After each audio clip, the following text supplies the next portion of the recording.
Hello again, and welcome to the next of our recorded lectures, finishing up this time the section on American expansion.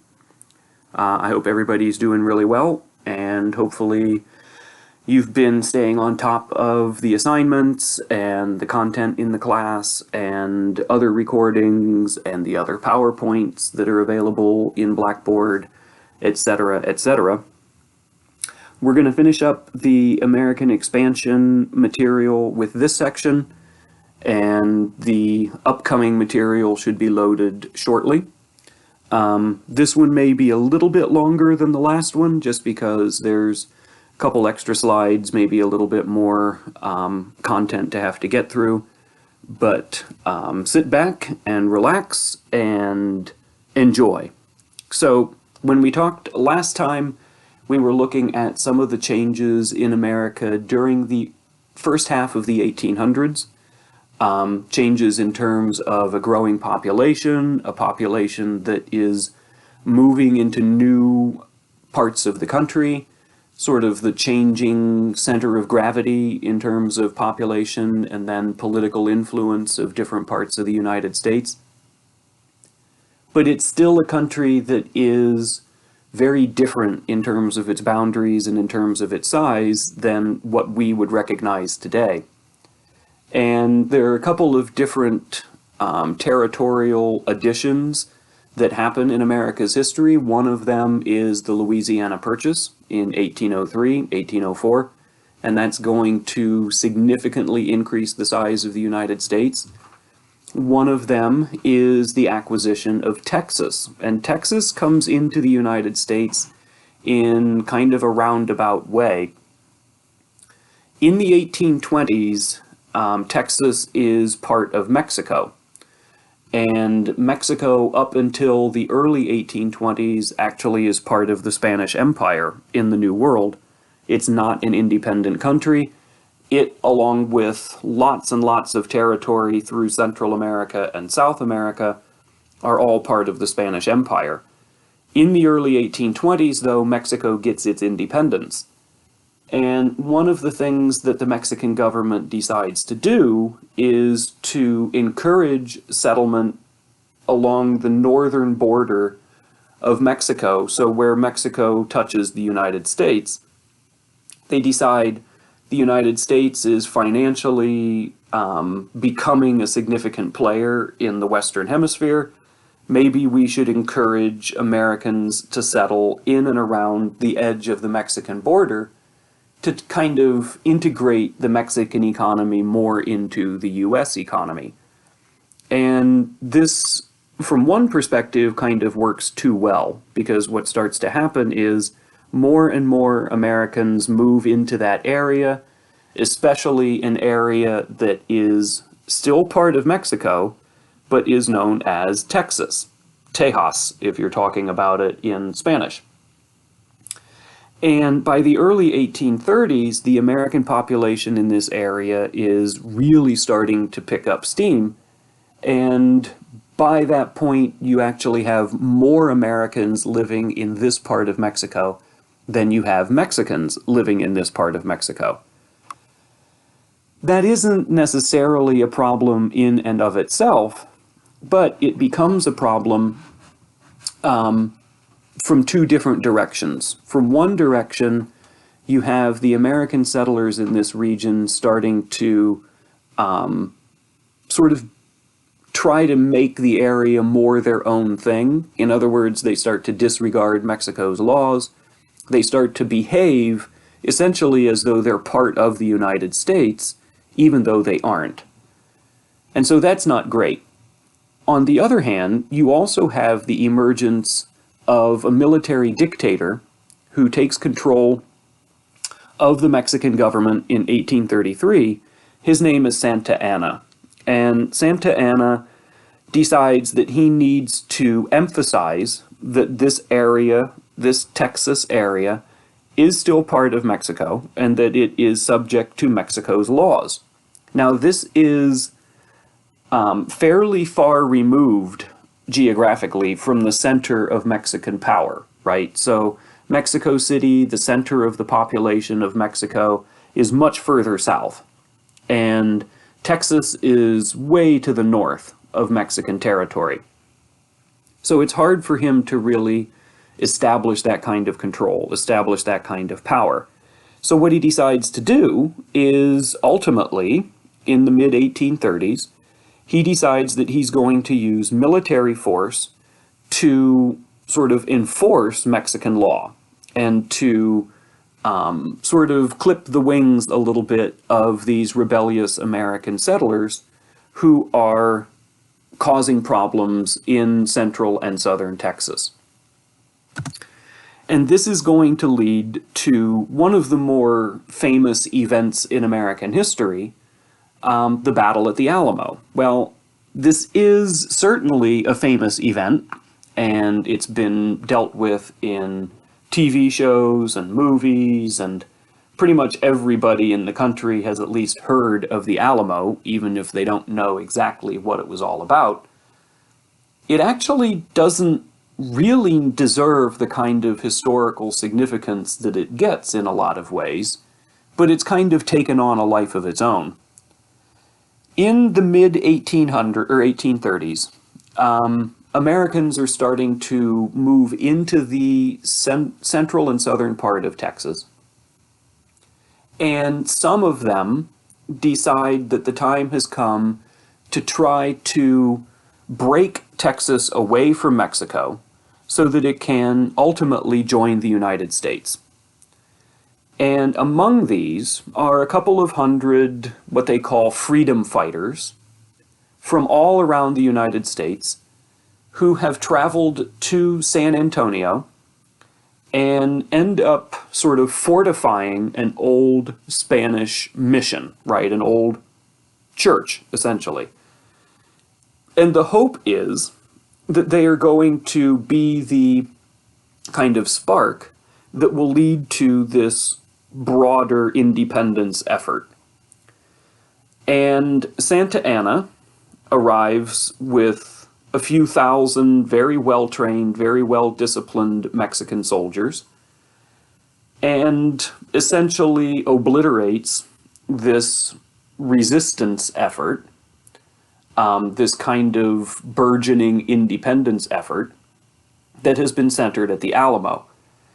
And most Americans in Texas and elsewhere, as well as Santa Anna himself, assumed that this would send enough of a message to the other branches of this independence effort.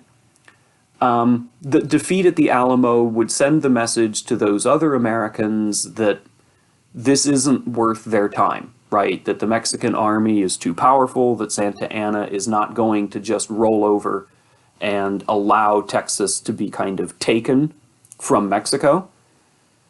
But in reality, this ends up being just the opposite. And this ends up being kind of a rallying cry. Remember the Alamo, right? That kind of thing. I feel really silly just sitting here just shouting that to nobody. But imagine it being shouted to lots and lots of soldiers who are already all worked up and energetic.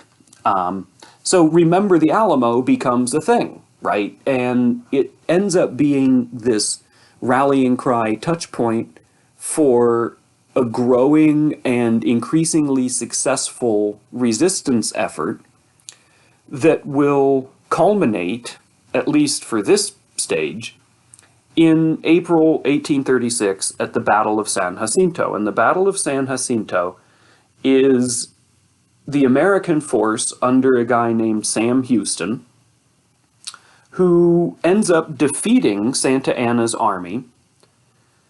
And in the process of that victory, Santa Anna is captured, essentially kind of kidnapped. So he's captured on the battlefield, he is held for ransom. Basically, the ransom that Sam Houston demands is Texas independence, right? In other words, Santa Anna, if you want to be let go, you will sign this paper giving Texas its independence. And Santa Anna says, okay, I'll do that, But nobody in the world is going to take this seriously because this was not a negotiated settlement. Basically, you're almost literally holding a gun to my head and telling me that I've got to let Texas go. No one is going to accept that as a legitimate annexation or a legitimate transfer of territory. Nonetheless, Santa Anna signs the paper, technically giving Texas its independence. Santa Anna is then released.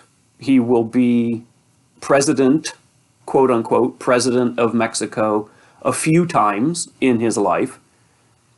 But he never admits or recognizes Texas's independence. Even when he is not in charge of Mexico, the Mexican government does not recognize Texas's independence. And this is then going to lead to the next step of this whole relationship, which is a period of almost 10 years where Texas is sort of in limbo. As far as Texans are concerned, Texas is free of Mexican control. They just want then to kind of attach themselves to the United States. But in the meantime, Texas is essentially an independent nation, right? It has to function as its own thing. They have ambassadors and diplomats that travel to other countries in Europe and other countries in the world, including the United States.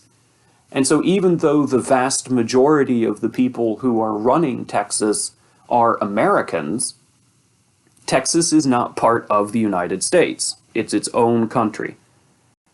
And so they send several different delegations to Washington, D.C., asking Congress, asking the president to get the ball rolling on annexing Texas into the United States. And sometimes they talk to the president, sometimes they talk to congressional leadership. There's not a lot of enthusiasm on the part of the American government for adding Texas. Yes, Texas is a huge amount of territory, but this is still right smack in the middle of conversations and disagreement and uncertainty and fear over how slavery is going to expand into new territories. We're going to talk about that in more detail in the next section about the sectional conflict, but it is part of the sort of consideration about whether or not to admit Texas into the Union. Ultimately, they keep kicking the can, right? They keep sort of pushing this down the road, and they say, well, we're not going to make this final decision just yet. We'll have to decide about Texas at a later date. That later date rolls around in the 1840s.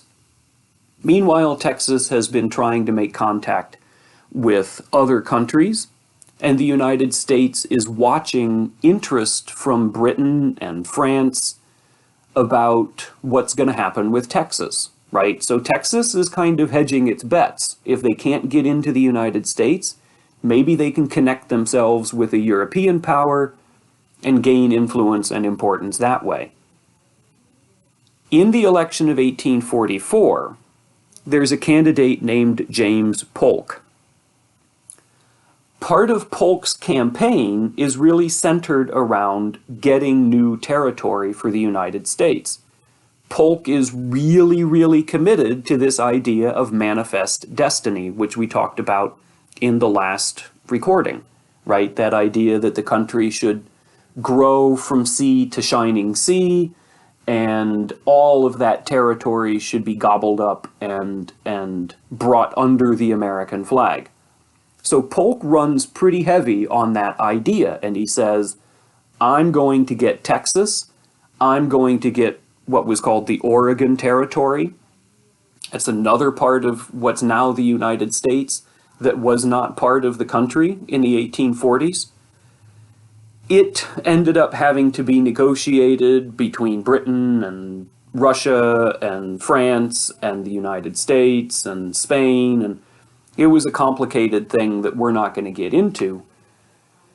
But Polk's campaign is really centered on this idea that there is territory on the continent that the United States can and should acquire, and that ends up helping him win the election.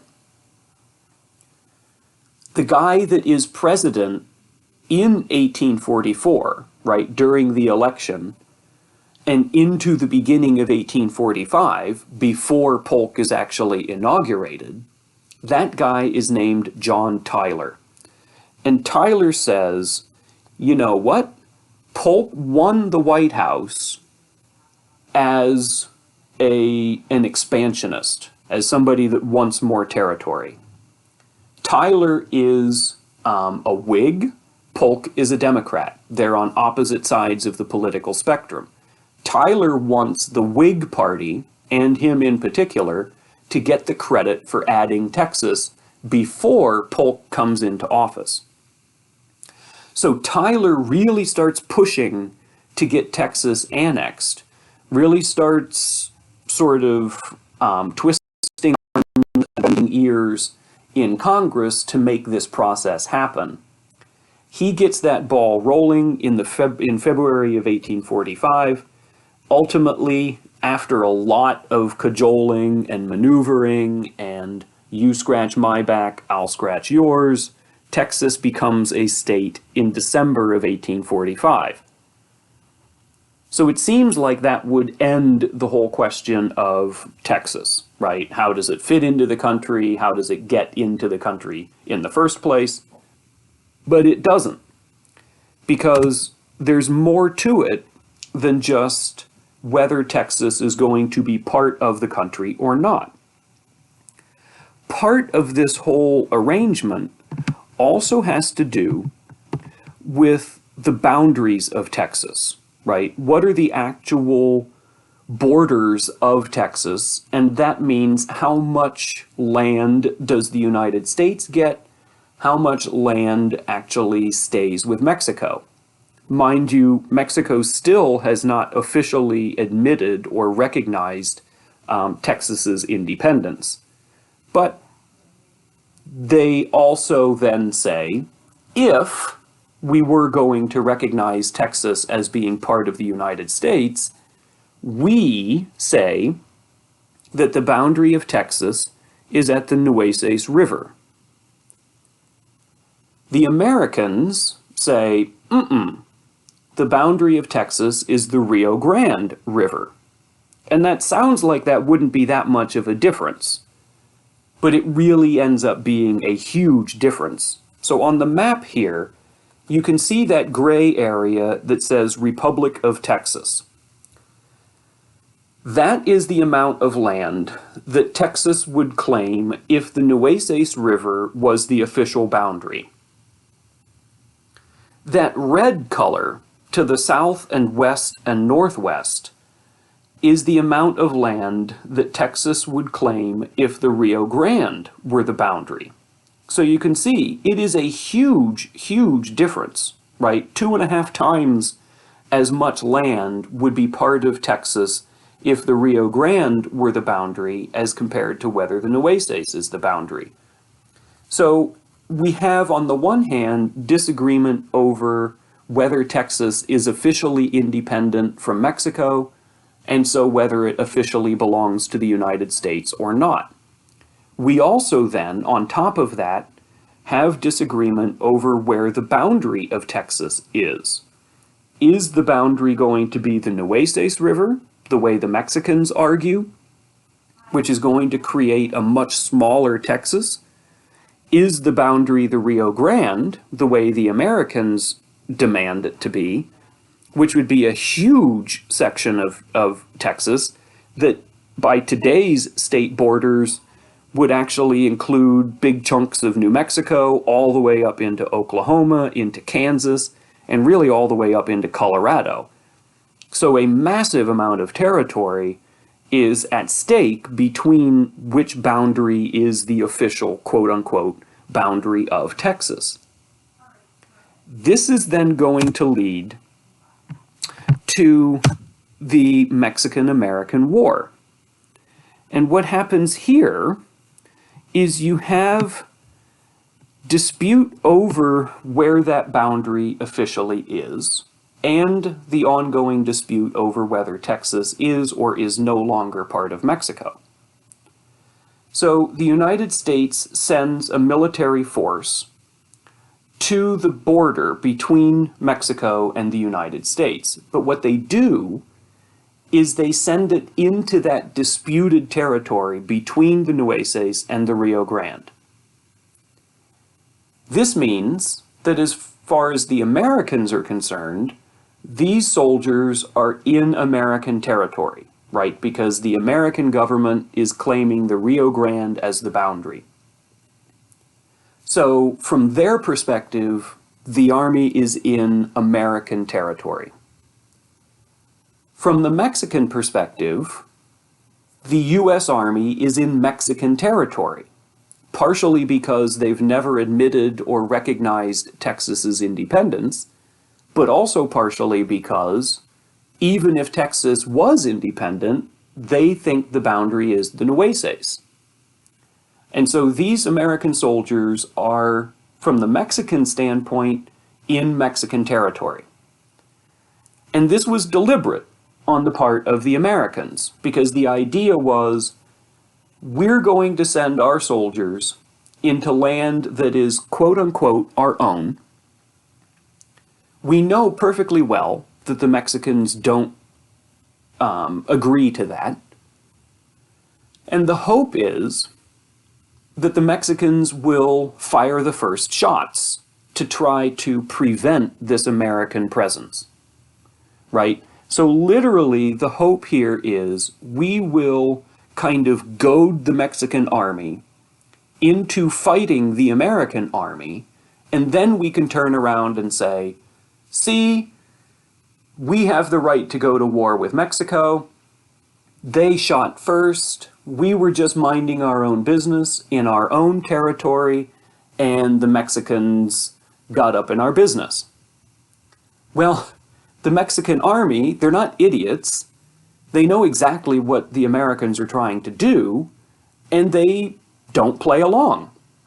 And this causes all kinds of consternation in Washington and among the officers in charge of the army that are in this area, because if the Mexicans don't fight, the Americans don't have any way to kind of pursue this situation. Well, lo and behold, in May of 1846, Congress gets this telegram that says, hey, we're the garrison in southern Texas, and you know what? The Mexicans totally just attacked us. We didn't expect it. Some people didn't even see anything happen, but we promise you that this is a real thing. We're absolutely not making this up. The Mexicans actually attacked us, and just take our word for it, right? It's very questionable. There's not a lot of evidence that we can point to that there was an actual attack by the Mexican army. But at the time, this was exactly the message that the American Congress was waiting for. There were lots and lots of congressmen who were what we would call war hawks. These were people that were really itching for a fight with Mexico.